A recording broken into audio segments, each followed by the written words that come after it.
Now, if we look at what Tapology has listed at the first fight of the night, we've got Julio Arce taking on the debuting Daniel Santos.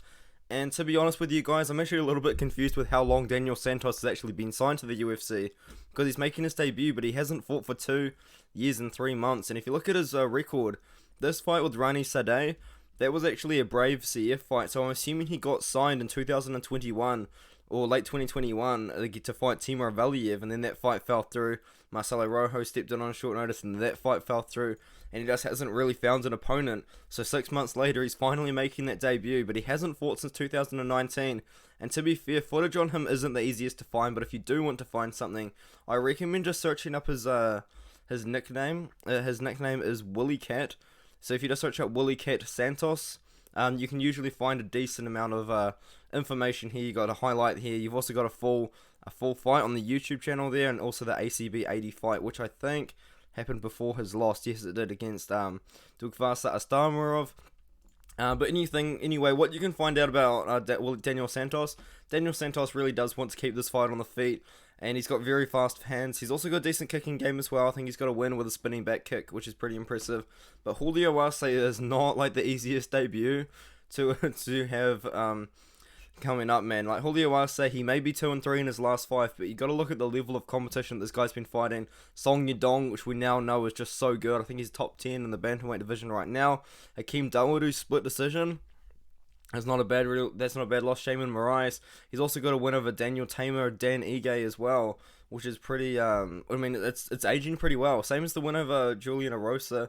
Andre Ewell's not in the UFC anymore, but he did get a finish over him, which is pretty good. I have seen comments like Julio Arce, doesn't have the strongest chin in the world.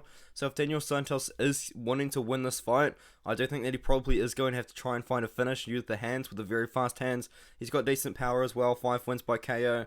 But we've seen Julio Arce fight some of these top level guys, and he's got good power himself. I mean, 3 of his last wins are by finish, 1 of them by choke, and then the other 2 by head kick KO and punches KO. So that's pretty good, man. I mean, his only decision win in the UFC is over Dan Ige, and we all know that Dan Ige is pretty good himself. So, I mean, I'm gonna be trusting Julio Arce in this one.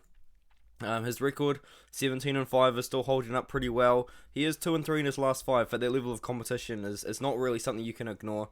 I'm gonna trust Julio Arce. I think he's a little bit more well-rounded, and I also do think that he has got the more power in the hands as well. And I think that he's got a chance to finish Daniel Santos as well.